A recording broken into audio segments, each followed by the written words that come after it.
To get started, I will call the meeting to order. This is the School District of Upper Dublin Operations Committee meeting. It's August 23rd, 2018. We're in the high school Cardinal Room. Welcome, everybody. Let's start with announcements. Anything, Ms. Bray? There are none. All right, and we have no minutes. Let's move right into the reports and recommendations, starting with water quality. Mr. Lester. Based on the news that's been going around with water quality with Aqua, the PFOAs, PFOS in the water, we started taking a look at some of our operations. What are some changes we can make? What information can we find out for possible ways that we can be moving forward and taking care of things inside our own buildings? The most obvious was the new water fountains that we've been installing with the bottle filling stations. So far, we have 3 in the high school. We have 2 at Thomas Fitzwater and 1 at Jarretttown, who are all installed over the past year. These water fountains, they cost about $1,200 a piece, and we've been installing them with our staff currently. It's not too big of a job for us to handle if we're doing one at a time. These water fountains do have filtration. They do have carbon filters on. So I wanted to find out what the rating was of these filters. What NSF standards do they meet? They weren't showing anything for removing PFOA, PFOS. It's a P473 NSF standard. It's the number on their standard. These were not rated for that. I started looking around. There is not much rated for these filters yet. So I made a call to LK, who designs and builds the water fountains that we use. They had an engineer getting back in touch because he was actually very interested in what was going on, because he does follow legislation throughout the country, and they do base some of their designs on legislation. And he was not aware of Pennsylvania at that time, what being proposed. So he did look that up, and we had a good conversation. And what he said, their filters, they believe will remove things, but they've just never tested them because there hasn't been a market for it. They have not tested to those standards just because they didn't need to at that time. He really wasn't able to provide much help other than that, and he will contact us if he does start to move forward. I also spoke to Abington School District and Hatboro-Horsham School District to see what they're doing, and they were installing the exact same water fountains that we had, and I talked to them what are their thoughts about the filters, and basically said that's the filter they're going with, is the one that does come with that unit, and it's better than nothing at this time. Until they can get something further, that's what they're sticking with currently. I did some more research also to try to find filters that were rated. We can find them for household levels, but not the volume of water that we would go through our water fountains. A typical filter that we have in our fountains now is rated for 3,000 gallons. Anything that we're looking for home use is between 600 and 700 gallons. So we'd probably be changing filters almost monthly if we were to switch to some type of home filter. Also been missing on that. I believe that was it with the water fountains. Really, that's what we had been looking into on the water fountains themselves. I also contacted Dr. Yanni had asked that I look into testing, and we use a company, MJ Ryder, does all of our DEP reporting for us. Because the high school in Fort Washington with the corrosion control systems, we're considered a water authority. So we do have to provide monthly reports to the DEP. MJ Ryder handles that for us. They will be able to handle testing. We're waiting for a quote back from them. They do sub out that testing. They don't do that in their labs. They will pull the samples, do the reporting, but it'll actually be tested in another lab. So we are waiting for quotes on that. Mr. Lester, am I correct in my interpretation of what you and Ms. Bray said the other day, that if we put any type of filtration system at the point of water entry into the building, we have to get DEP approval for that? Yes, we do have a DEP contact that we work with. We submit all our reports to. He's in constant contact. He comes out and does site inspections, so I figured he would be the best person to ask. If we were looking at an entire building system, what are the requirements?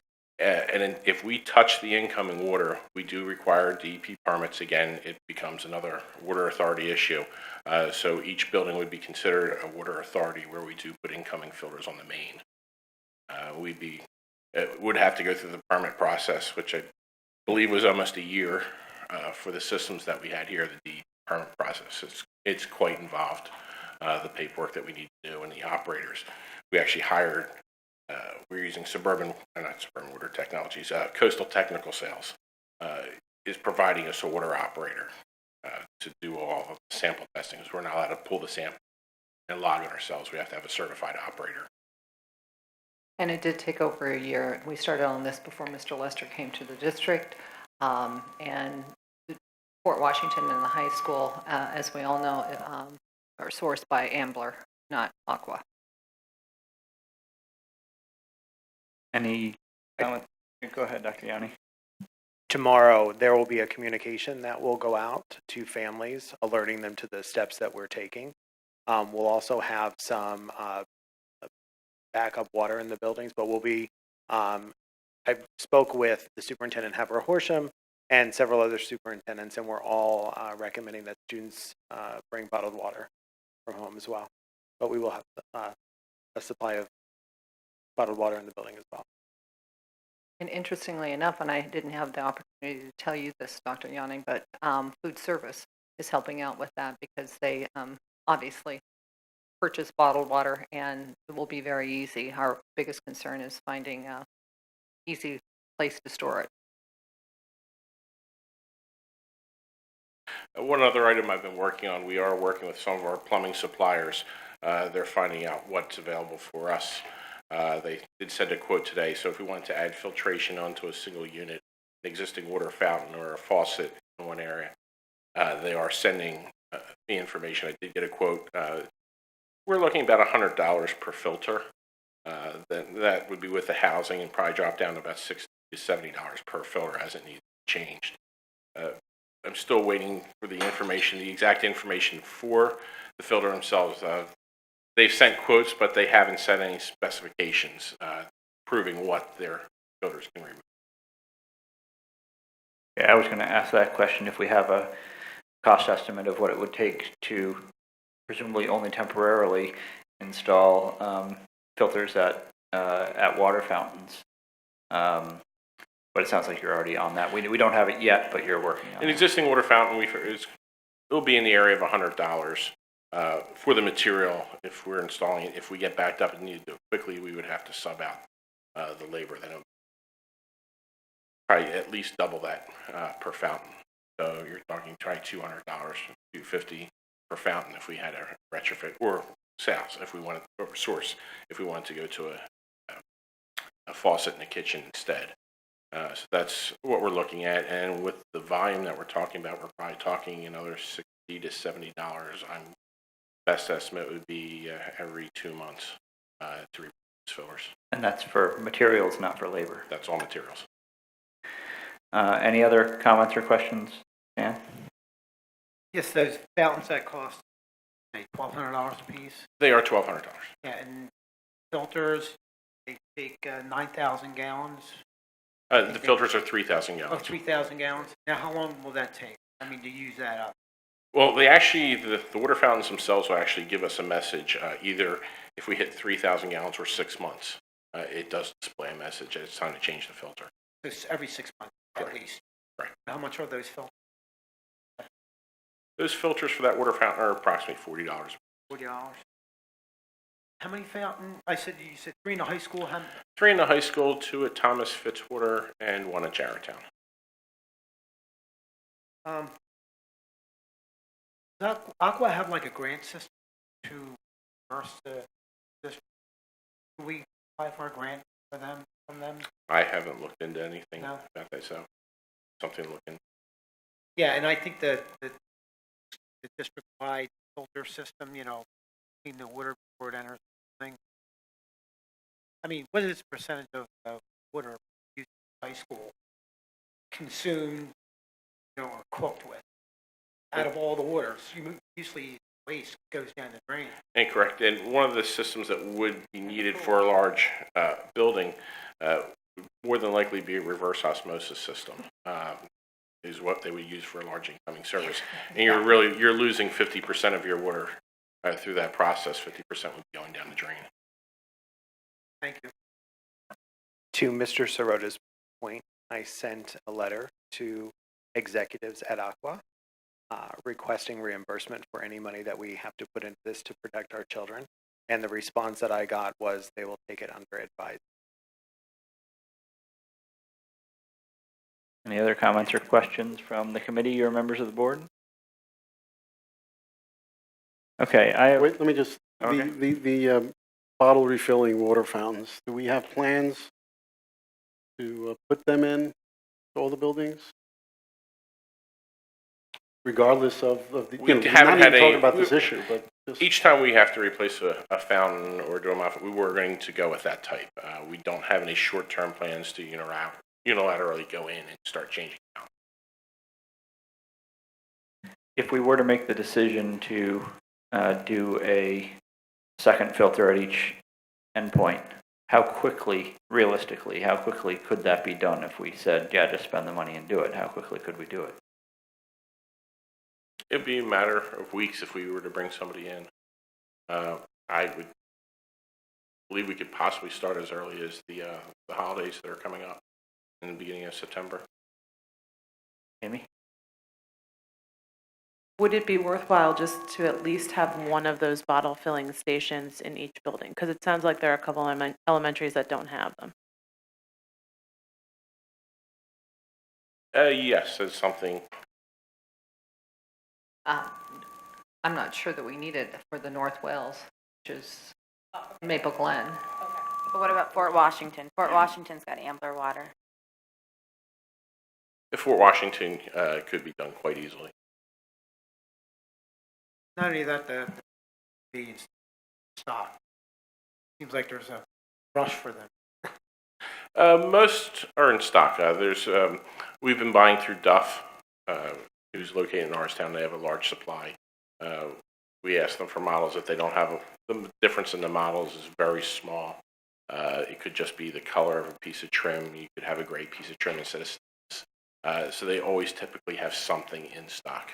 That may not be the one exactly that we're looking for, but they will have something.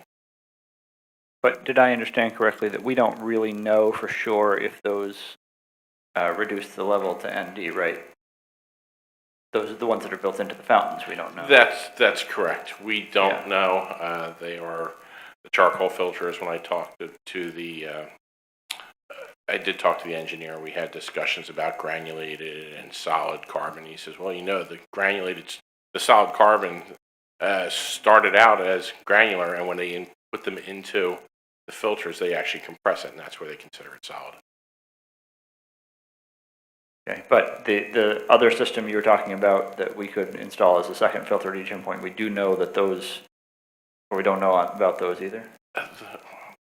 I saw two. One is made by A.O. Smith, a large water heater manufacturer, but they also only manufacture them exclusively for Lowe's.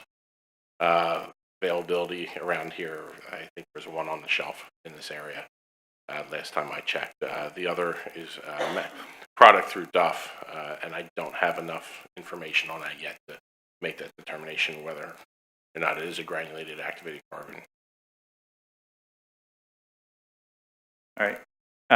At this point, I think unless the committee wants to explicitly recommend that action be taken immediately, there's nothing to forward to the legislative meeting.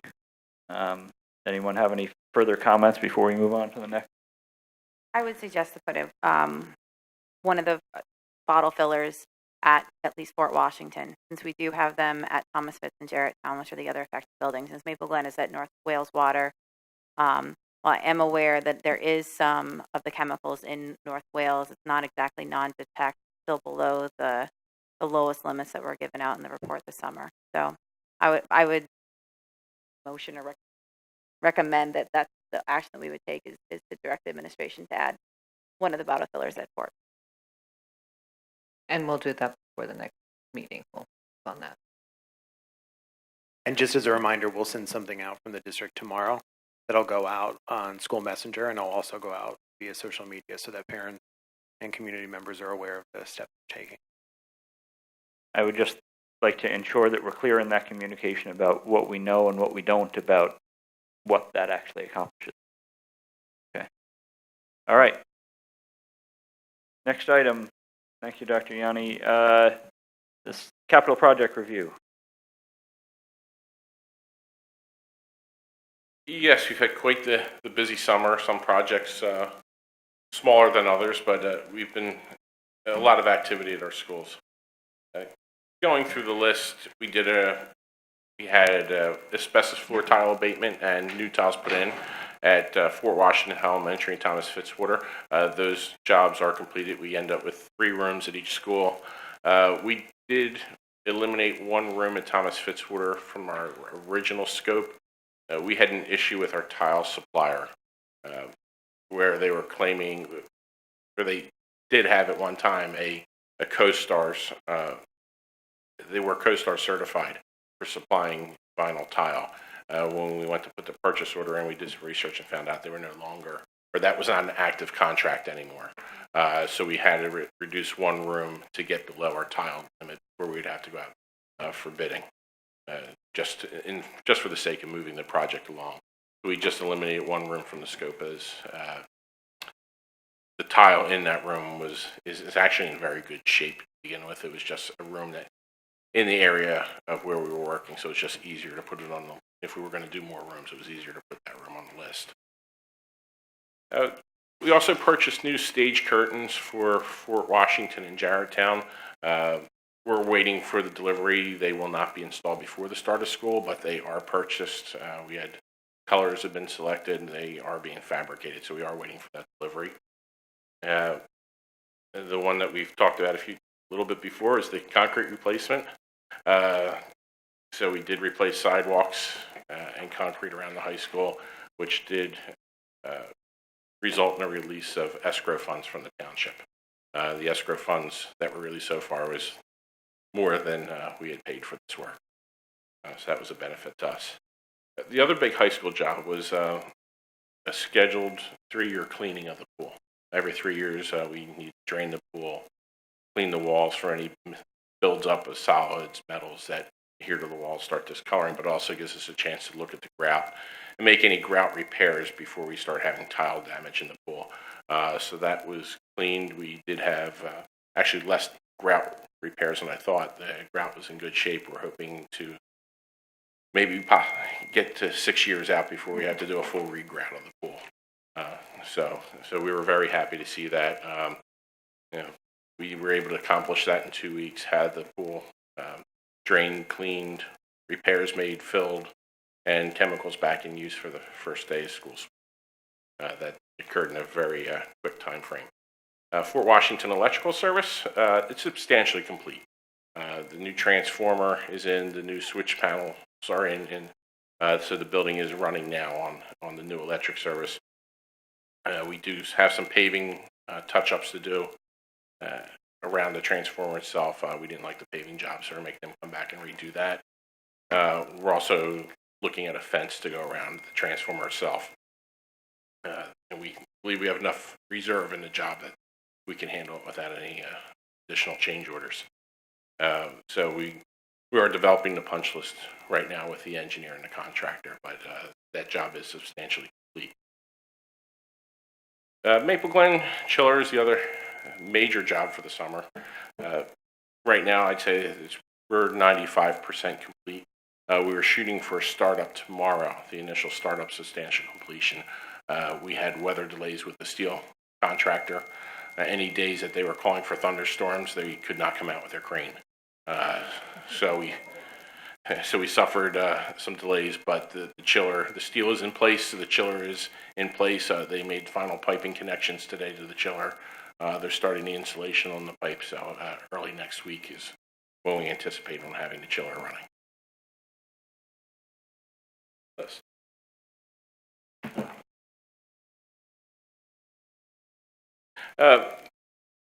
Earlier in the summer, we demolished the outbuilding at administration. As part of the demolition, we had the contractor come in and give us crushed stone. So when we go to do the next shed on that side, we already have the foundation in place. We don't have to pay for any extra. And we're talking with one of the building companies, Conestoga Buildings, and we're hoping that we can do something this fall with a new building. Something I would have liked to have done earlier, but just we had other projects direct our resources, and just haven't been able to tackle that. And another project early on over the winter we had looked at taking on was classroom door replacement. We did postpone that job a little. We wanted to see how some of the other jobs are coming in cost-wise, just for managing our capital fund. And it's not a canceled job, but we just put it off for a little while. We're taxing our staff of monitoring projects going on. But this is a project can happen during winter break, spring break, days off. This job could be handled at times. Comments or questions from the committee? Go ahead.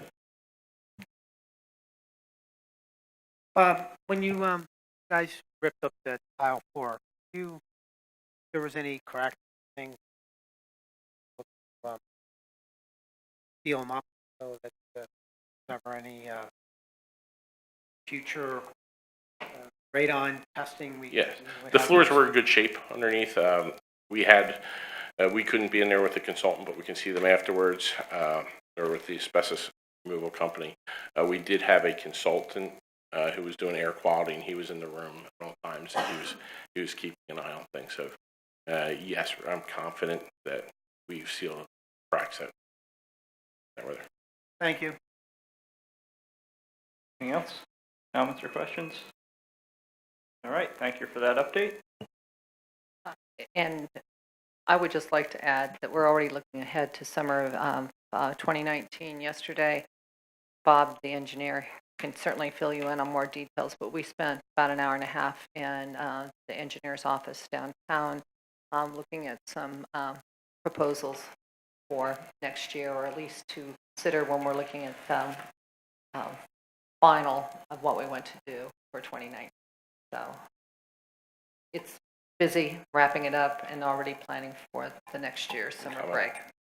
At the November 13th legislative meeting, the board had approved us to contract with DJ Vervarelli, who is doing the engineering work for Maple Glen, do a feasibility study for air conditioning in other schools, specifically Fort Washington, Thomas Fitzwater, and Jarretttown. We asked them to take a look what type of system would they envision. Can we do this in a phased approach? We were talking about possibly large spaces,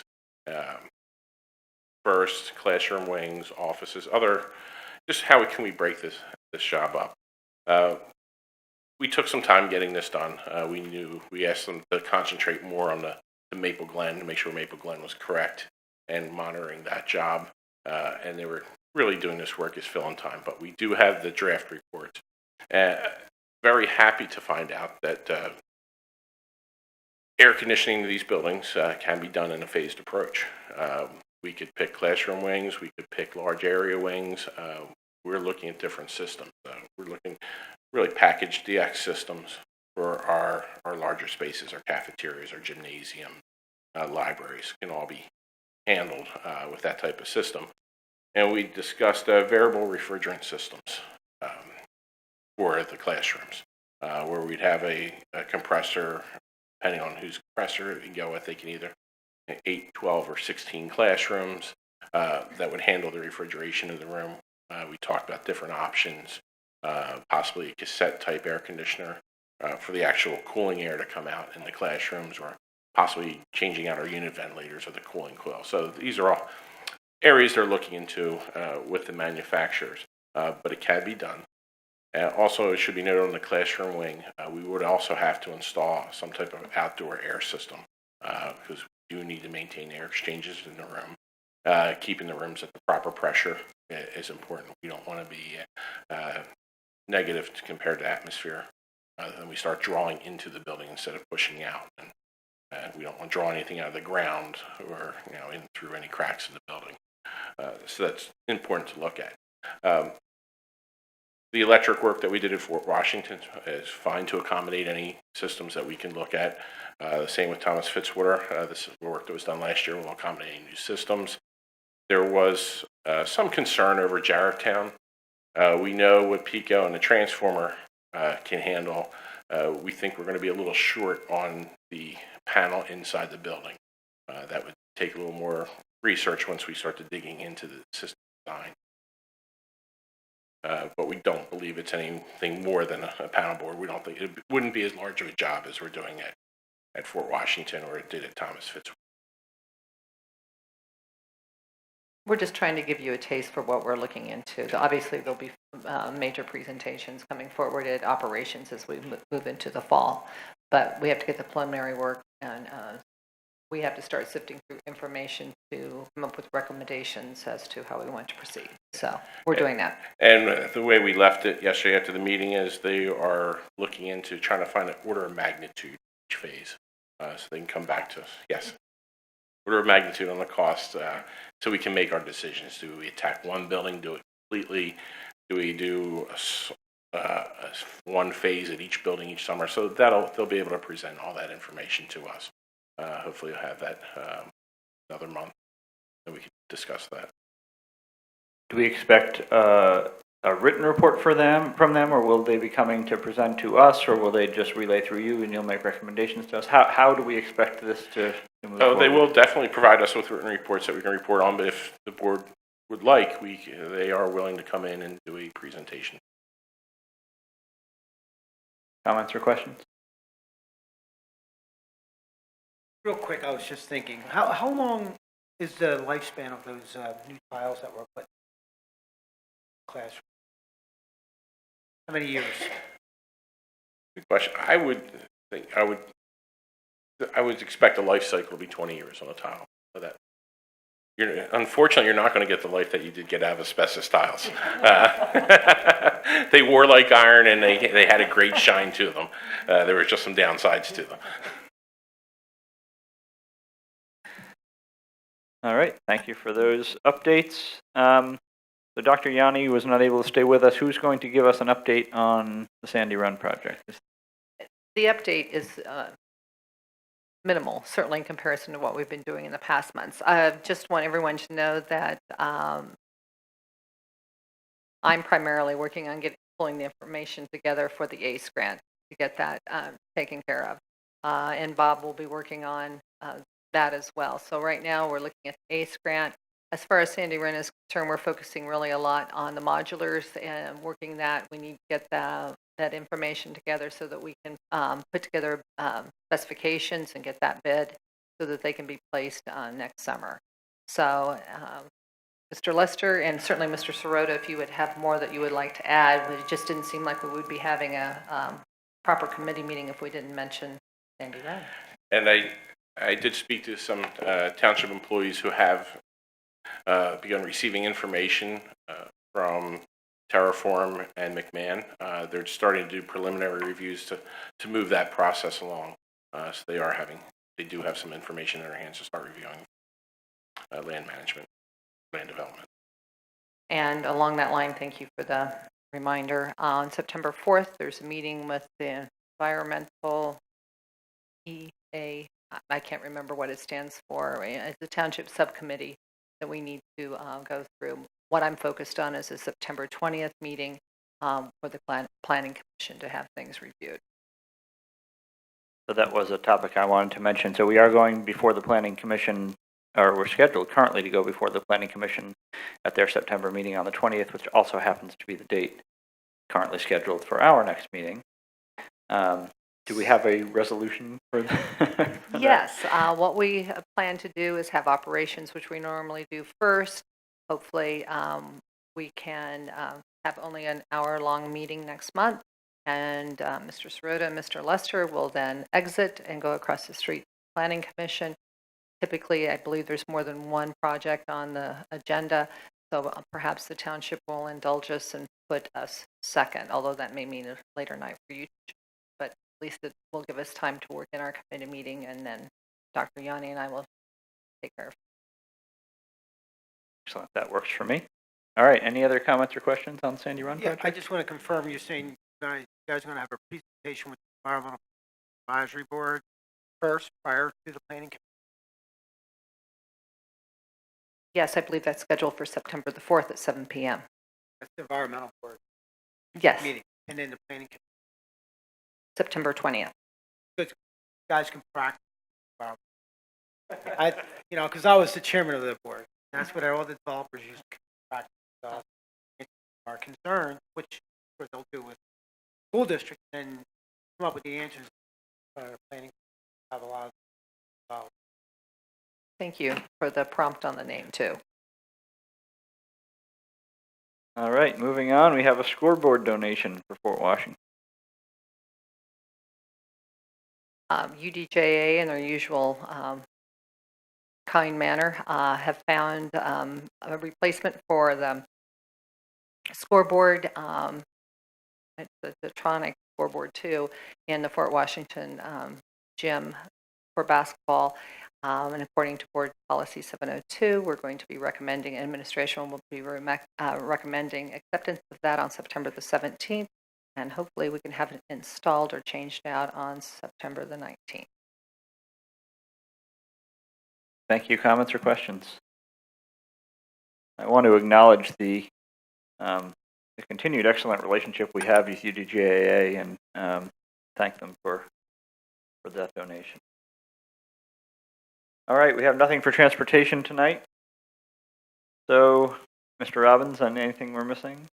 All right, so we will move on to community input.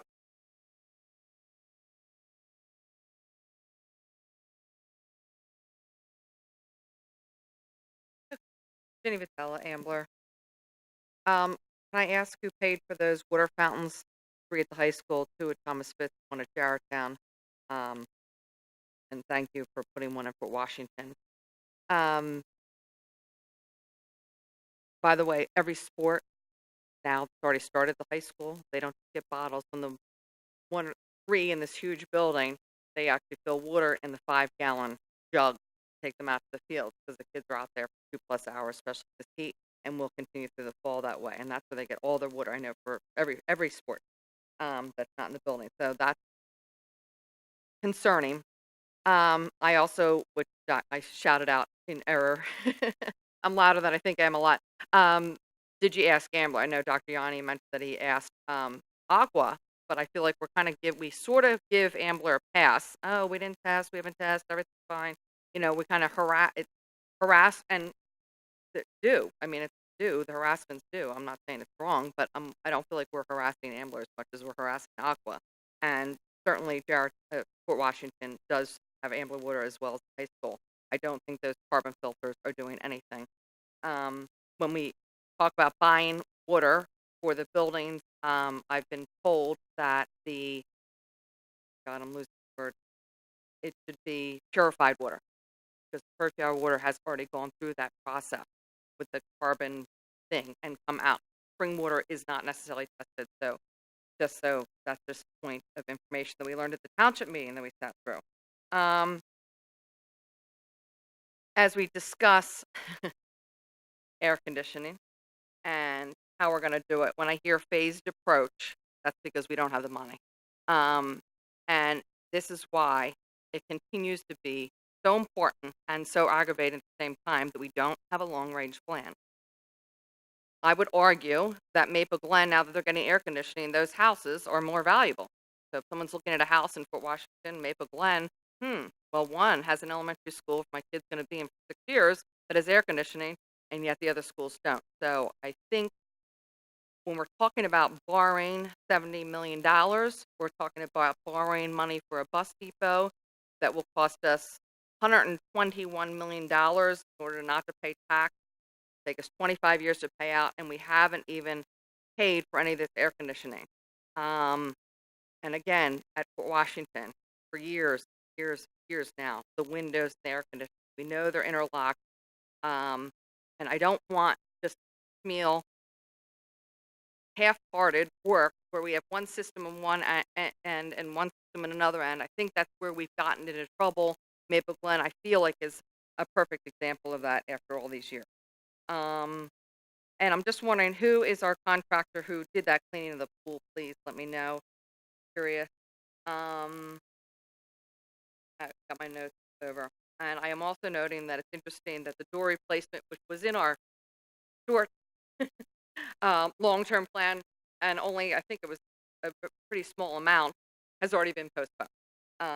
That's interesting talked about postponing. We've been postponing AC windows for years.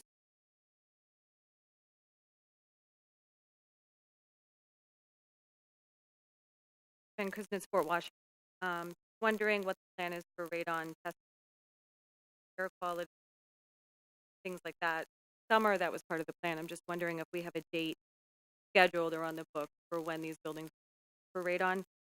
A note about the bottled water. I think what Ginny was getting at, not FDA regulated. So some water companies are pulling water from the tap.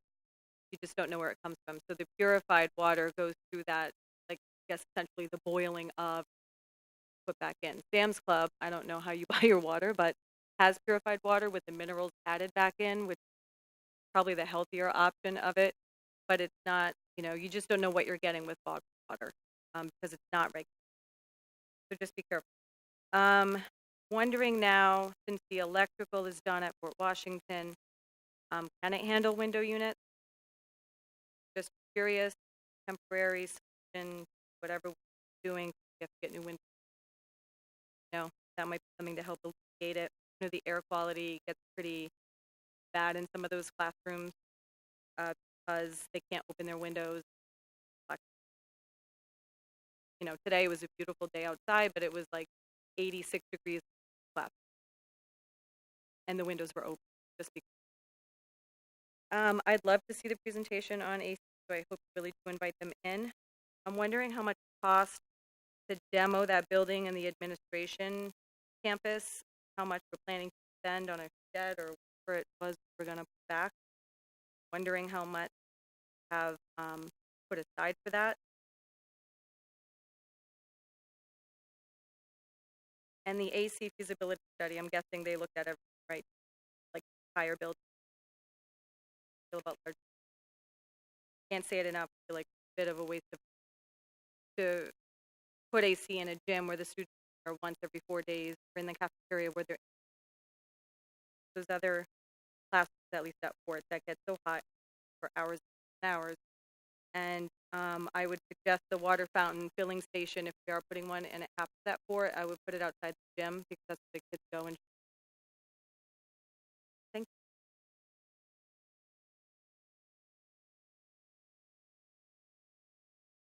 Hi there, Julia Watt, Fort Washington, Summit Ave. I have a couple of questions tonight. First, September 4th, environmental protection.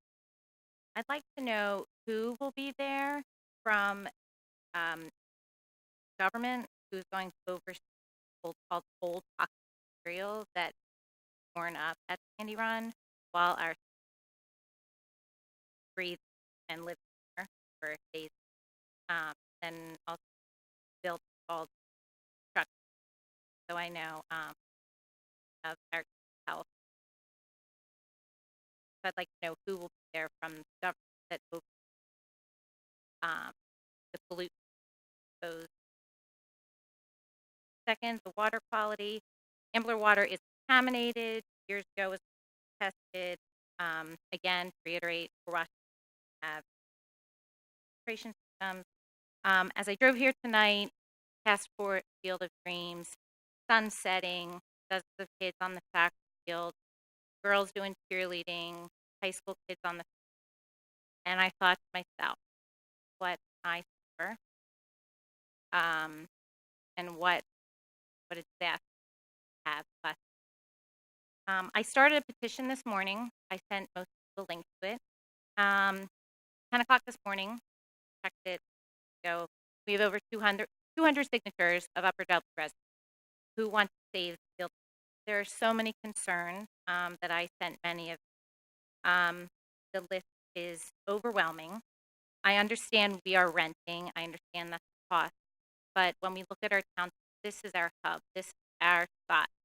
The library, which really should be our high school, one of our elementary, so many neighborhoods that border it.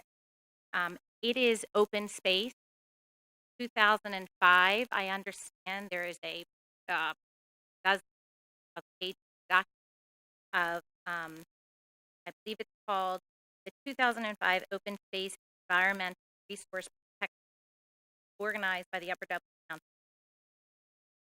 Field of Dream was also built partially from fundraising efforts from hundreds of families. If I donated a penny to something and then it's going to be torn up, that would be hard. It houses soccer field, baseball field, one of the only lit facilities in our township. Used it for countless things. A board member at a meeting talked about their landfill materials. Again, I know many of you are very involved in the environment, protecting our kids' safety, what our kids are eating, what our kids are doing. It blows my mind that we're considering taking treasured fields in our town and building a bus. And again, I cannot reiterate it. I walk with my children, and the corner of Fort Washington and Highland every day is a near accident. If we are putting buses there that are traversing there, sure, early in the morning, they're getting out, they're coming back in. Our kids are out at the playground at 2:00 when all these buses are going to be driving out behind. It's not fair to our kids if we're watching expose them to all this. Again, there's no air conditioning, so the windows are open. They're trying to get fresh air, and they're going to be getting off. Yeah. Again, the St. Mary's project, we're going to be having more hundreds of cars on the area neighborhood streets.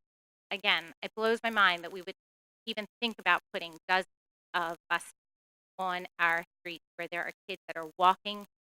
Look at the line at 350 at Fort Washington. There are parents lined up underneath the 309 bypass all the way down to the next neighborhood. There are new signs there from our police stating to not park in certain spots because it's a hazard. I will guarantee you this is just an accident. I just wish the safety concern held more at a higher standard. I know my time's up, but I feel like I'm here speaking for 200 people in our community that can't come out on a beautiful summer night, that are on vacation. I have a teacher from Fort Washington who's lived in the township for 48 years about open space. I have people from the parents with soccer fields. I mean, you can read all of the comments from the hundreds. So thank you for your time. I do appreciate it. And my last question was just the Upper Dublin High School Library. I'd like to know what the hours are open. And so many kids go across the street to the library that may no longer be there. I'd like to know why it's not open and what the hours are. Thank you.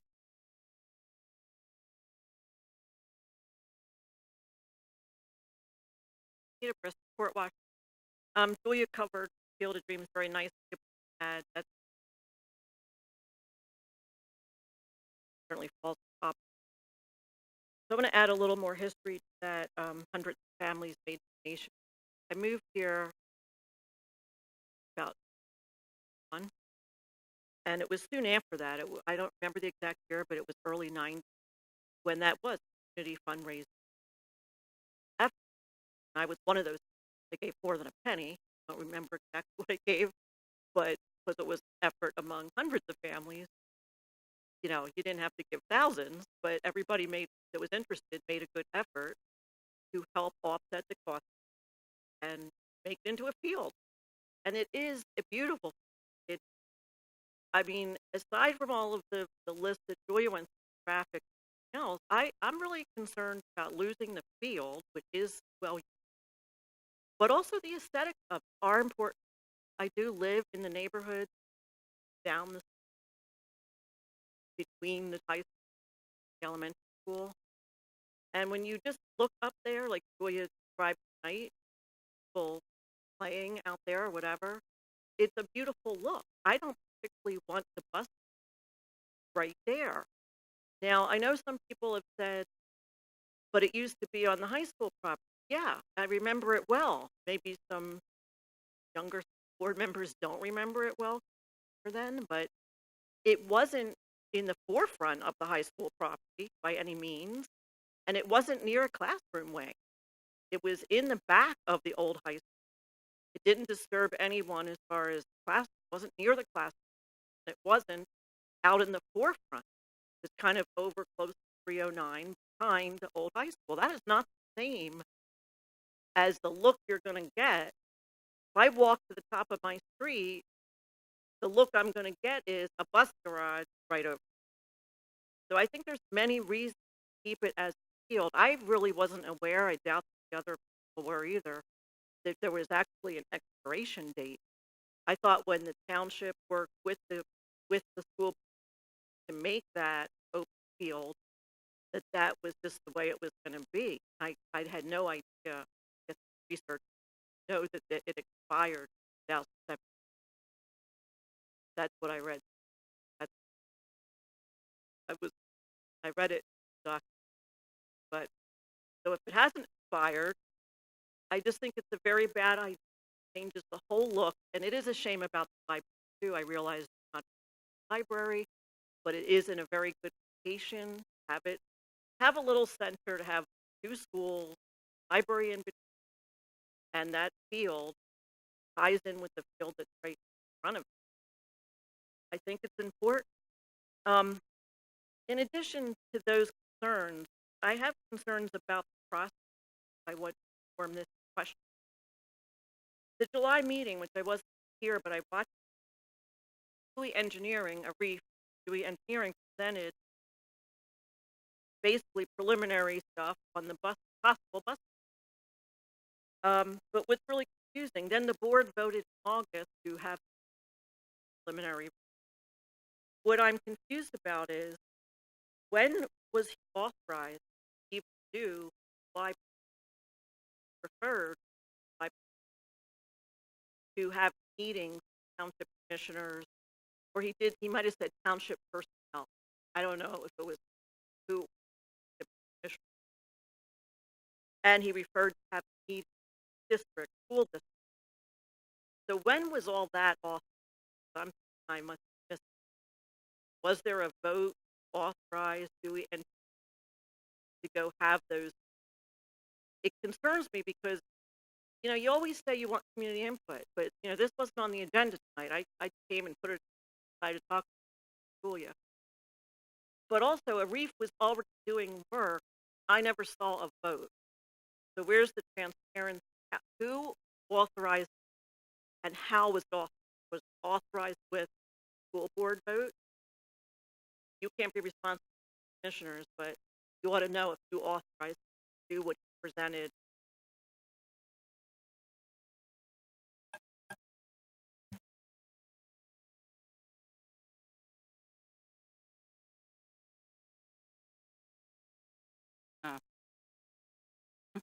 I live on Fort Washington,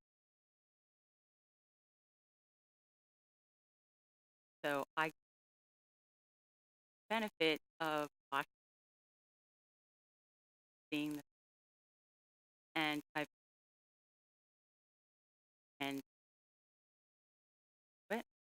I've both Washington, so a long time. Oh, sorry. No, I'm sorry. Don't loud. So, all right. So anyway, I'm just here. I just want to. Well, I've already talked about the field.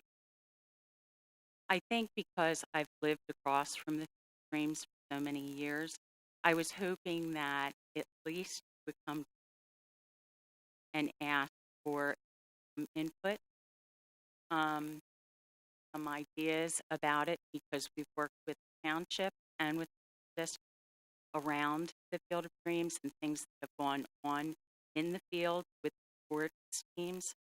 And there's really been no communication between the neighbors or at times. I've had some conversation with Derek because he seems to be good about sending mailers out to the neighbors saying that there are going to be certain activities going on in the field or on the street that are going to be closed.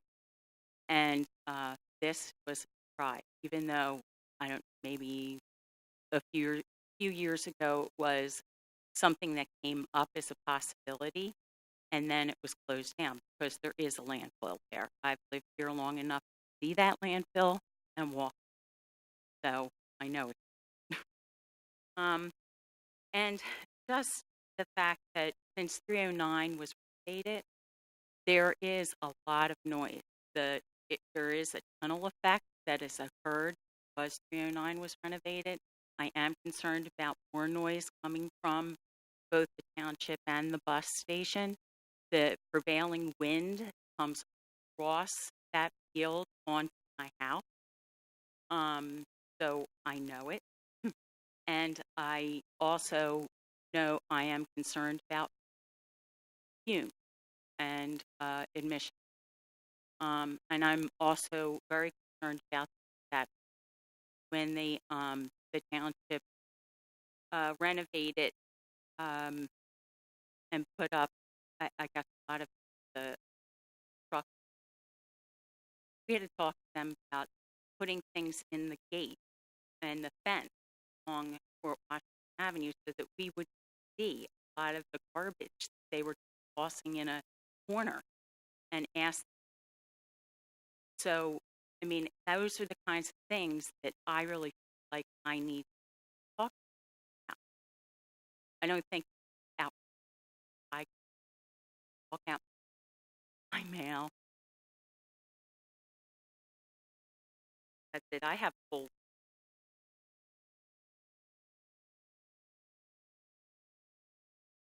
Thank you, and you're welcome to send that list as chair of the committee, you can send it to me or you can send it to Dr. Yanni, and our addresses can be found on the website. Any other, unfortunately, Mr. Stevens, our community input is limited by policy to residents and taxpayers.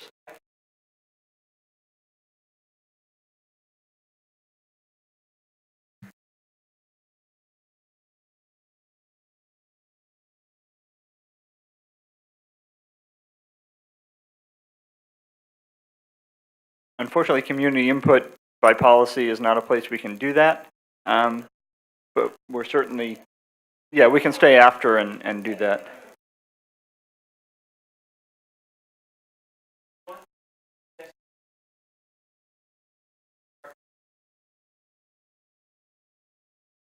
Will do. Thank you.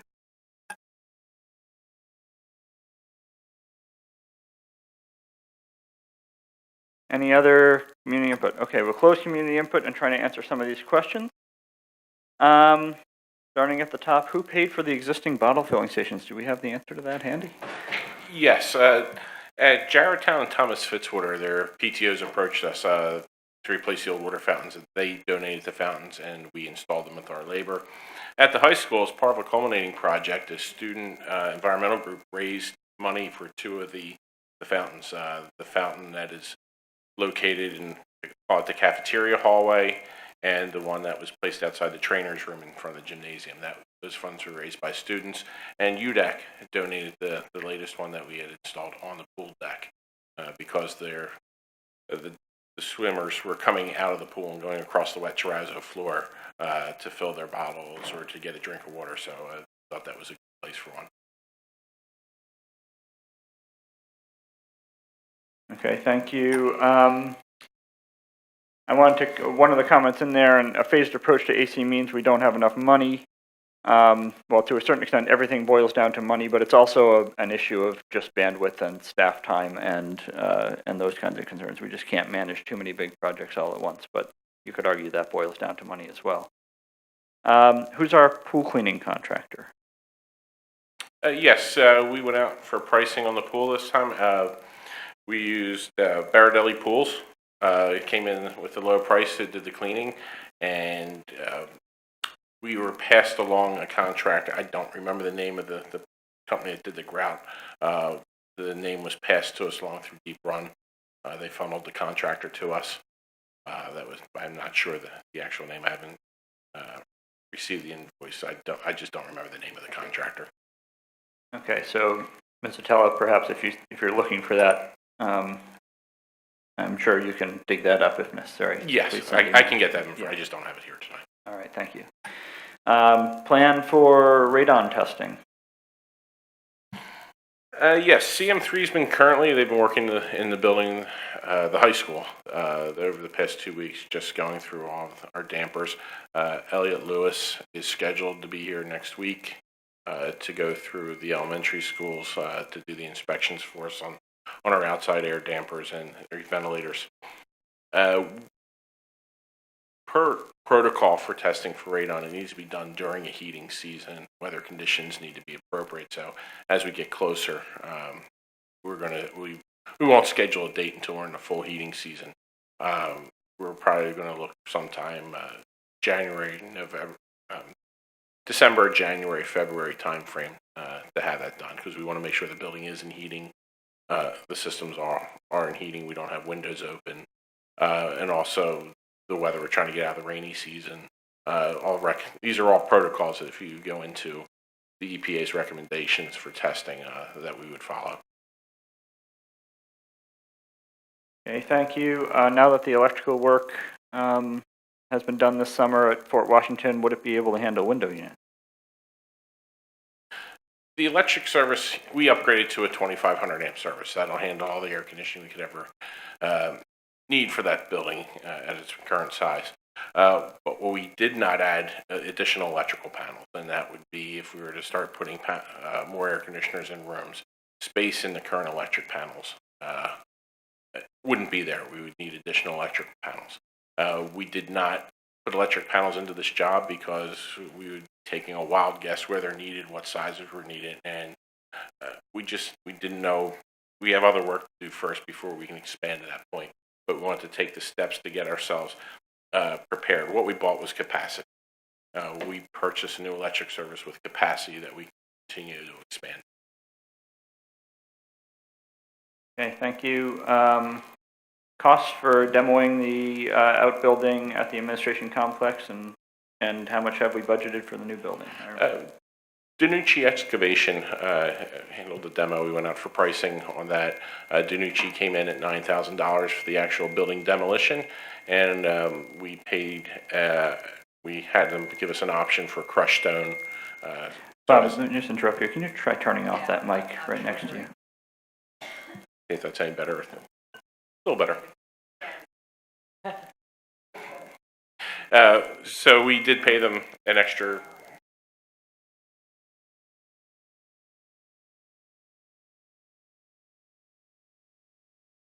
Yeah, I think that's not Mike. This one's a little better.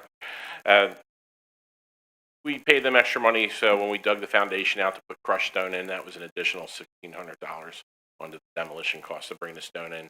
And that was something we would have to do anyway with the new building. Talking to Conestoga Buildings, we're limiting the size of the building that we're going to put down we want to stay under 1,500 square feet, 1,400 square feet, I'm sorry. Because anything over 1,400 square feet will fall into the sprinkler ordinance. So we're looking, and all we're looking for is a cold storage type building.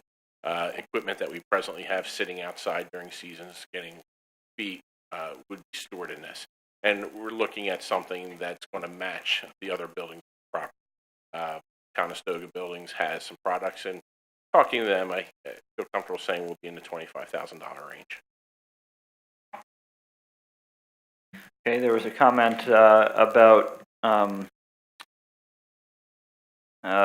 way I have it written here was waste of money to put air conditioning in the gyms and cafeterias. That's the classrooms where we need them. I'm inclined to agree with that, but I'm waiting to hear from our consultant on their and administration on their recommendation. Who will be at the environmental board meeting, and who will be overseeing, what government agency will be overseeing the demolition for air quality control? We know the answer to that? I don't know the answer to that. We will enlist the help of an environmental consultant as part of the demolition. We do need to provide all the reports, what hazards are in. As part of the demolition permits, there will be air control. So we will have an independent person on site monitoring hazards for us during those times and coming up with a recommendation. The construction manager, I don't know, usually I don't see government on demolition projects. You'd have inspectors coming in from the township, of course. But normally I do not see people from other agencies. Who is it we have to submit those reports to? Is there a government agency that is responsible for? It's probably DEP, I'm guessing. Probably DEP. Yeah. And if I could, we certainly had an independent consultant on this building the entire time we were building it about conditions and filing reports with DEP. So, and I just received an email from them today, and I've deleted it. So I was trying to find it so I could give you their name. I'm going to come back to the various Field of Dreams thing and skip ahead. The hours of the high school library, does anyone here know the answer to that? We may have to get back on. The high school library is open just during the high school day. There was some conversation, and perhaps someone's thinking about when we had thought we might keep it open longer, morning or into the evening. However, if we did that, we'd have to pay our support staff and professional staff at their rates. It would be very expensive. Wait, I also have, excuse me, Mark. I do have a little history on that. When the high school was first opened, we did have extra hours at the media center for students. The problem is that they don't like the fact that we limit what websites they can go to. So the school board or the school district limits those websites, so the students didn't like it, so they weren't showing up. So we were paying staff, and the kids weren't going in to use the library there. They went across the street because it's not limited, not restricted. Yeah, and to be clear, that we are required to filter. It's not, that is Right. not completely our, I mean, the specifics of the filters are implemented by us, but there are guidelines Right. provided to us that we have to meet. Let's see. Okay, so now moving on to the Field of Dreams related topics. I want to clarify just to open that it just felt like there's some notion that we're talking about the space that's right on Fort Washington Avenue and Loch Alsh, which is not the case. We're just talking about the Field of Dreams, which is behind those. Okay. I just wanted to make sure that, and maybe not you, but that everyone is clear on the space we're talking about. Because there was mention of baseball fields and that sort of thing, and the baseball fields are closer to Fort Washington. So yeah, we know that there are landfill materials underneath the site, and anything that anybody does there will need to investigate and probably remediate that at some cost. That's one of the various things we have involved for testing. So we have, at this point, we're really very early in the process. We don't know we're going to do this. We are investigating what it would take and whether it's a good idea. So, there are concerns about traffic. Well, we're going to do a traffic study. There are concerns about the landfill. We're going to investigate what's under there so we know what's under there and what space it covers. Before we jump to conclusions that it will be a traffic disaster, we're going to have professionals look into it and tell us if it's going to be a traffic disaster. And if it will, well, we'll take that into account. And if it won't, we'll take that into account. But we're not just guessing. We're not flying by the seat of our pants. We have a long and involved process that we're just at the very beginning of to determine what it would take. And let's be clear also, the reason we're talking about that particular space was two core reasons. One is because we own it. And the other is because it is directly behind the township's existing maintenance facility, and there's a good opportunity to combine our services and save money for both of us, which is, since we have the same borders, the same taxpayers, we all save money by the process. We also recognize that we'd be losing a field, and so we have, as part of this process, to investigate field use across the township and see what opportunities there are to address that. The specifics of how it would look and that kind of thing, we're way too early to talk about that. I would expect if we did build a storage and maintenance facility there, that we would probably obscure it with trees or something like that. But it's way too early to get into specifics like that. There was a specific question about when was Dewey Engineering authorized. Do you have specifics on that, Brenda? Or Bob? We had just started working with Dewey on this project. The township initially hired Dewey Engineering on their behalf to look to see if this would be a site where they could expand their operations to. So the information that Dewey has been referring to was all done and paid for by the township. It was not part of our fees.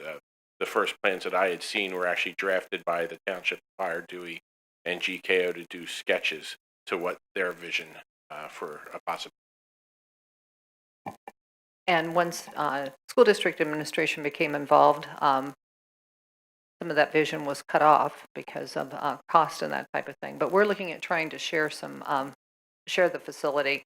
Another piece that I've heard is the people are concerned that the concession stand and that will be gone.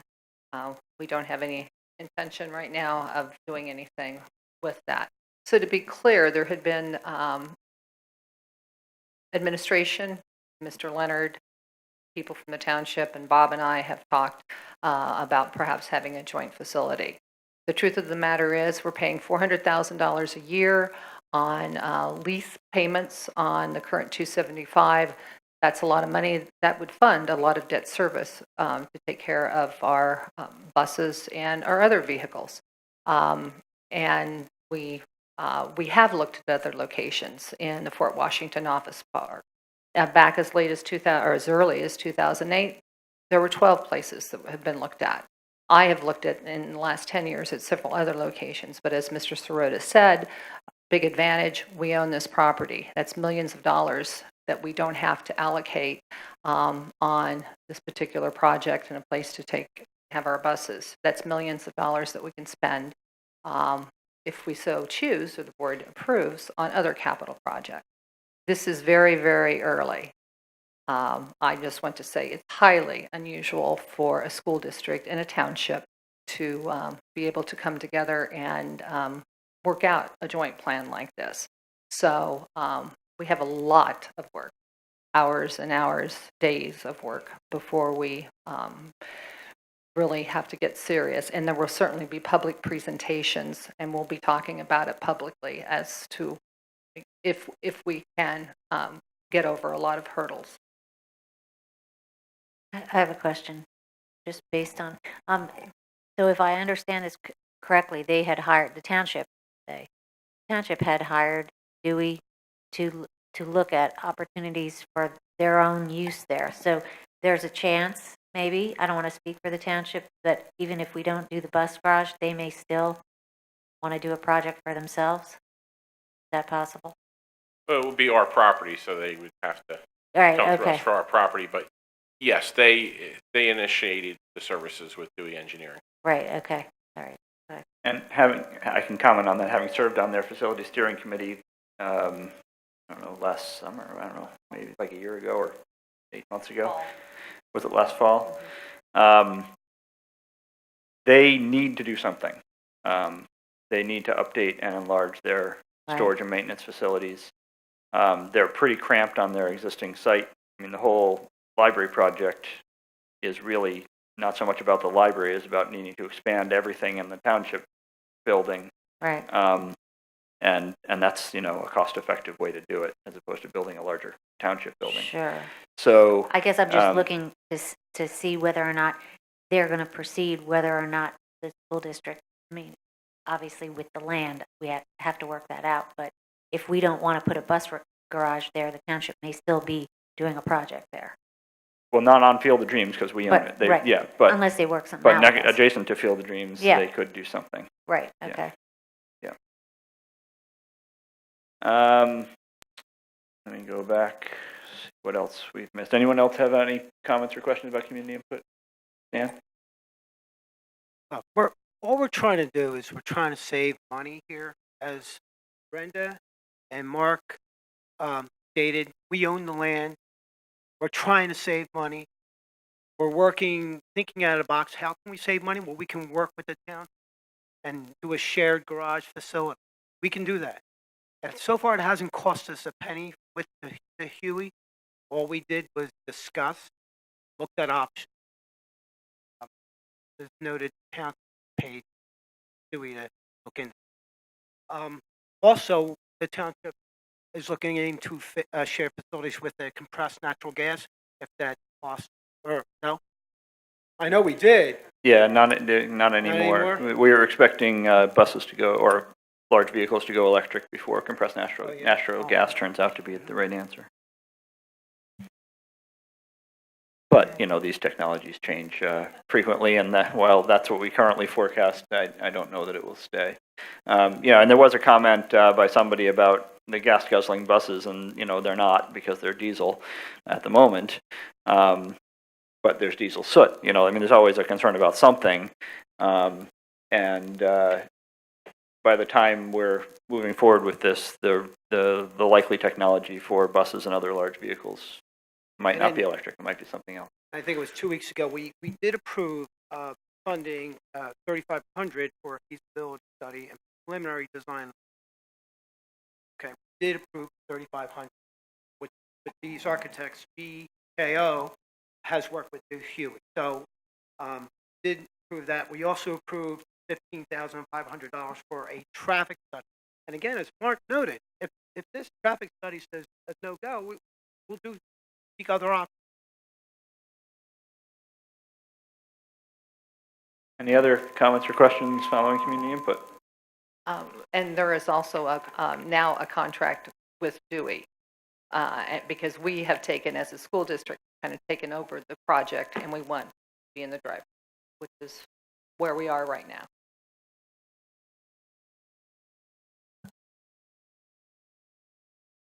So, there are a lot of things we have to take into account with projects like this. And I think we would all be open if anyone in the community could identify, not just say, oh, do it in the office park, but identify a feasible alternate solution. We would all be open to that.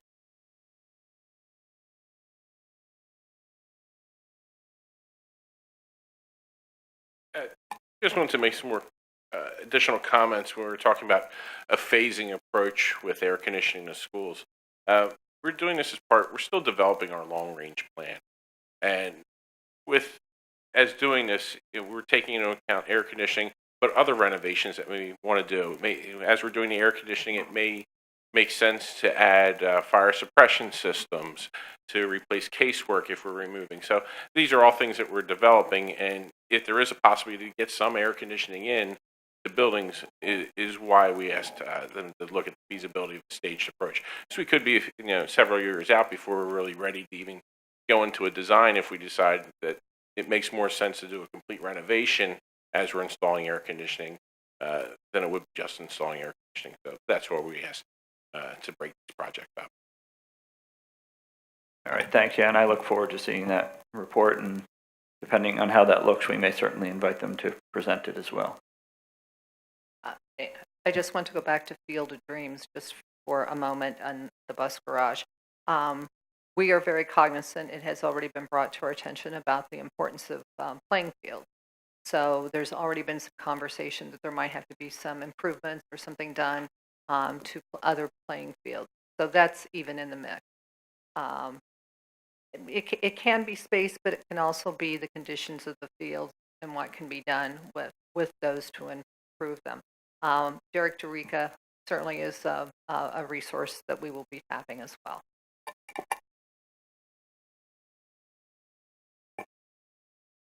Anything else? Okay, so with that, I believe we are adjourned. The next operations. Oh, go ahead, Mr. Rob. Go ahead. I just want to touch base on the fuel question.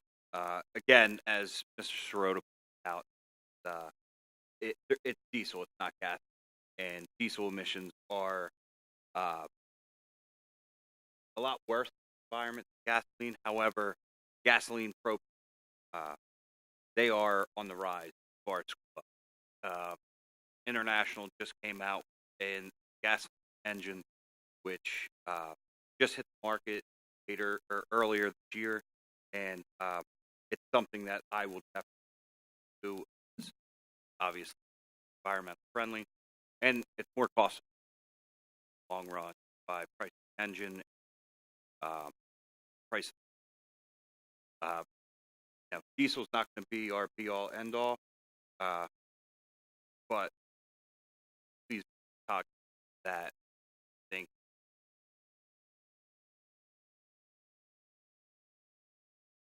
All right, thank you.